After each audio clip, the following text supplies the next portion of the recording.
হযরত জাবের রাদিয়াল্লাহু তাআলা আনহু তিনি বলেন, ক্বালা কুলতু ইয়া রাসূলুল্লাহি সাল্লাল্লাহু আলাইহি ওয়াসাল্লাম বিআবি আনতা ওয়া উম্মি আখবিরনি আন আউয়াল শাইইন খালাকাহু আল্লাহু তাআলা ক্বাবলা আল আসিয়া। হযরত জাবের রাদিয়াল্লাহু তাআলা তিনি বলেন, ইয়া রাসূলুল্লাহ, ইয়া হাবিবাল্লাহ, নবীজি আমার পিতা মাতা কুরবান হোক। ইয়া রাসূলুল্লাহ, ইয়া হাবিবাল্লাহ, আপনি যদি দয়া করে একটু বলতেন আপনার পাক জবান মোবারকে যে আল্লাহ তাআলা সব কিছু সৃষ্টি করার প্রথমে কোন জিনিসটা সৃষ্টি করেছিলেন। সুবহানাল্লাহ। আল্লাহ পাক তো অনেক কিছু সৃষ্টি করেছেন, ঠিক কি না? আসমান, জমিন, চন্দ্র, সূর্য, নক্ষত্র, জিন, ইনসান, জান্নাত, জাহান্নাম, বহু কিছু সৃষ্টি করেছেন। নবীজি এই এত কিছু সৃষ্টির প্রথমে কোন জিনিসটি আল্লাহ পাক সৃষ্টি করেছিলেন? সুবহানাল্লাহ। প্রিয় বাবাজিরা আমার, দয়ার নবীজি, মায়ার নবীজি, রাহমাতাল লিল আলামিন সেদিন হযরত জাবের রাদিয়াল্লাহু তাআলা আনহুকে লক্ষ্য করে বলেন, ক্বালা ইয়া জাবের, ইন্নাল্লাহ তাআলা قد خلق قبل الأشياء نورا نبيك من نوره سبحان الله। রাসূল কারীম সাল্লাল্লাহু আলাইহি সাল্লাম বললেন যে জাবির, আল্লাহ তাআলা সব কিছু সৃষ্টি করার প্রথমে সর্বপ্রথম তোমার নবীজির নূর মোবারক সৃষ্টি করেছেন। সুবহানাল্লাহ। আসমান, জমিন, চন্দ্র, সূর্য, নক্ষত্র, জান্নাত, জাহান্নাম, গাছপালা, তরুলতা, জিন, ইনসান, সব কিছু সৃষ্টির প্রথমে আমাদের নবীজির নূর মোবারক সৃষ্টি করা হয়েছে। বলেন সুবহানাল্লাহ।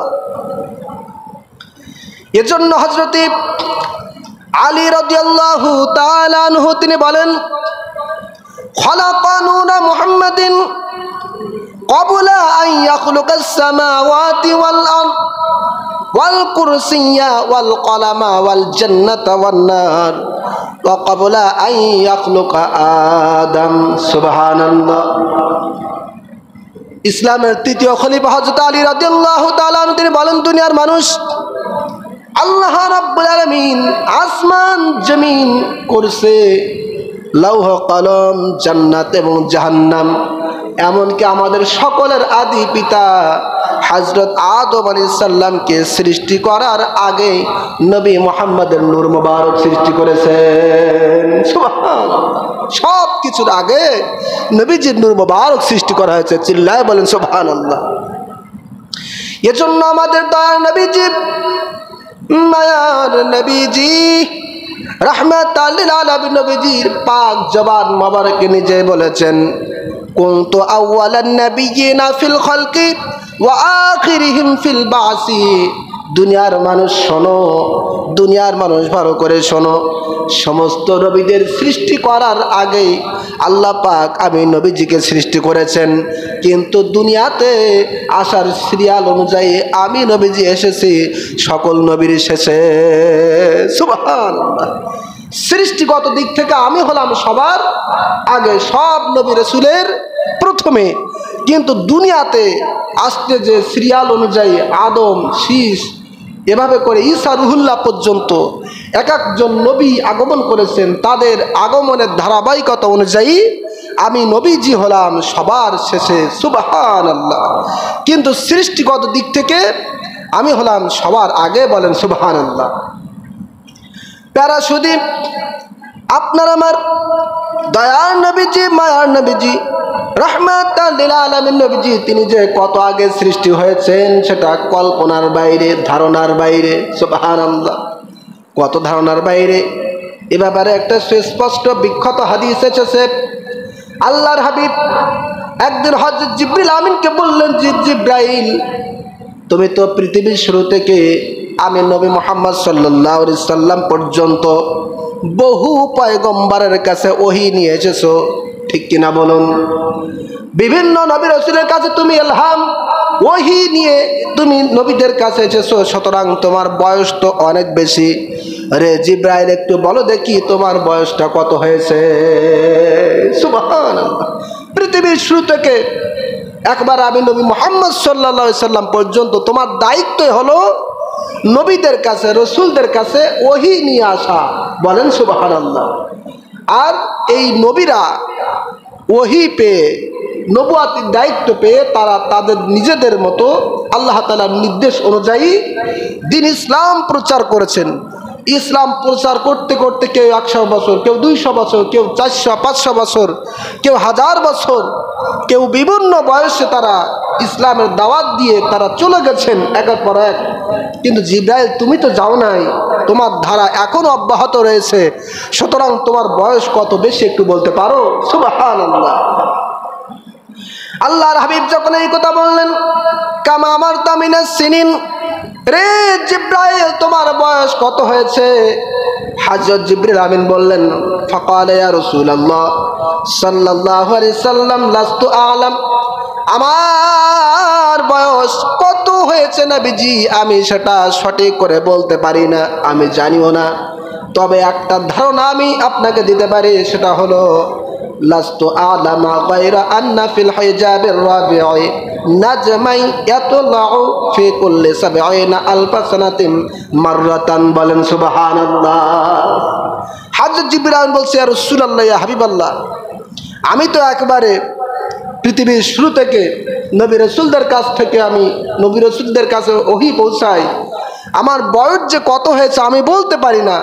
তবে একটি ধারণা আমি দিতে পারি, সেটি হলো আমি আসমানে লক্ষ্য করে দেখেছি একটি তারকা ওঠে, যেই তারকাটি ৭০,০০০ বছর পর পর একবার উদিত হয়। সুবহানাল্লাহ। কত হাজার বছর? একটু কথা বলেন, কত হাজার বছর? ৭০,০০০ বছর। ৭০ বছর নয়, বরং ৭০,০০০ বছর পরে আমি জিবরাইল আসমানে ওই তারকাটি একবার করে উদিত হতে দেখেছি। জোরে বলেন সুবহানাল্লাহ। কতবার দেখেছি? হযরত জিবরিল আমিন বলছিলেন, ইয়া রাসূলুল্লাহ, ইয়া হাবিবাল্লাহ, ওই তারকাটি ৭০,০০০ বছর পরে একবার ওঠে, আবার ৭০,০০০ বছর উদিত হয়ে গেলে, আবার ৭০,০০০ বছর অতিবাহিত হয়ে গেলে আর একবার ওঠে। এভাবে করে আমি জিবরাইল ওই আসমানে তারকাটি ৭২,০০০ বার উঠতে দেখেছি। সুবহানাল্লাহ। একটু চিন্তা করেছেন, এক তারকা ৭০,০০০ বছর পরে কয়বার ওঠে? একটু কথা বলেন, কয়বার? একবার ওঠে। জিবরাইল আমিন বলছেন, ইয়া রাসূলুল্লাহ, ইয়া হাবিবাল্লাহ, ওই ৭০,০০০ বছর পরে একবার ওঠে ওই তারকাটি আমি জিবরাইল ৭২,০০০ বার উঠতে দেখেছি। সুবহানাল্লাহ। তার মানে ইয়া রাসূলুল্লাহ, ইয়া হাবিবাল্লাহ, নবীজি, আমি জিবরাইলের বয়স কত হাজার বছর হয়েছে আমি জানি না, আমার জানার বাইরে। হযরত রাসূল কারীম সাল্লাল্লাহু আলাইহি সাল্লাম তখন বললেন, ফাকালা ইয়া জিবরাইল ওয়া ইজ্জতি রাব্বি জাল্লা জালালুহু আনা যালিকাল কাওকাবু, রে জিবরাইল, শোনো শোনো শোনো, তুমি তোমার বয়স কত হয়েছে তুমি জানো না, তবে তুমি যে তারকাটি উঠতে দেখেছো ৭২,০০০ বছর পরে, আমি রাসূল কারীম সাল্লাল্লাহু আলাইহি সাল্লাম আল্লাহ পাকের কসম করে বলি, সেই আল্লাহ পাকের ইজ্জতের কসম করে বলি, তুমি যে তারকাটি ৭০,০০০ বছর পরে উদিত হয় একবার করে ৭২,০০০ বার উঠতে দেখেছো, ওই তারকাটি আর কেউ নয়, ওই তারকাটি হলাম আমি নবী মুহাম্মদ রাসূলুল্লাহ সাল্লাল্লাহু আলাইহি সাল্লাম। জোরে বলেন সুবহানাল্লাহ। তাহলে আমাদের নবীজি কত আগে সৃষ্টি, সেটা বলার বাইরে, কল্পনার বাইরে, ধারণার বাইরে, ঠিক কিনা বলুন? সম্মানিত হাজিরিন, এই হাদিস থেকে আমরা সুস্পষ্ট বুঝতে পারি রাসূল করিম সাল্লাল্লাহু আলাইহি সাল্লামকে আল্লাহ রাব্বুল আলামিন আসমান, জমিন, চন্দ্র, সূর্য, নক্ষত্র, জিন, ইনসান, জান্নাত, জাহান্নাম, এমনকি সব কিছুর আগে কত হাজার হাজার বছর আগে সৃষ্টি করেছেন, এটা আমাদের কারো অজানা, ঠিক কিনা? আমরা কেউই বলতে পারি না। এজন্য আল্লাহ তাআলা কোরআন কারীমের মধ্যে নবীজিকে লক্ষ্য করে বলেন, কুল ইন্না সালাতি ওয়া নুসুকি ওয়া মাহইয়ায়া ওয়া মামাতি লিল্লাহি রাব্বিল আলামিন। আল্লাহ পাক বলেন, হাবিব আপনি দুনিয়ার মানুষদেরকে বলুন, ইন্না সালাতি ওয়া নুসুকি ওয়া মাহইয়ায়া, নিশ্চয় আমার নামাজ, আমার কুরবানি, আমার জীবন, আমার মওত সব কিছু বিশ্ব জগতের প্রতিপালক আল্লাহ তাআলার জন্য। সুবহানাল্লাহ, লা শারীকা লাহু ওয়া বিযালিকা উমিরতু। সেই আল্লাহ তাআলা কোনো শরীক নাই, কোনো অংশীদারিত্ব নাই। তিনি আমাকে নির্দেশ দিয়েছেন, ওয়া আনা আউয়ালুল মুসলিমিন, আমি নবী হচ্ছে সর্বপ্রথম মুসলমান। সুবহানাল্লাহ, চিল্লায় বলেন সুবহানাল্লাহ। তাহলে সৃষ্টির দিক থেকে নবী সবার প্রথম, আবার মুসলমানিত্বের দিক থেকে আমার নবীজিও সর্বপ্রথম। বলেন সুবহানাল্লাহ।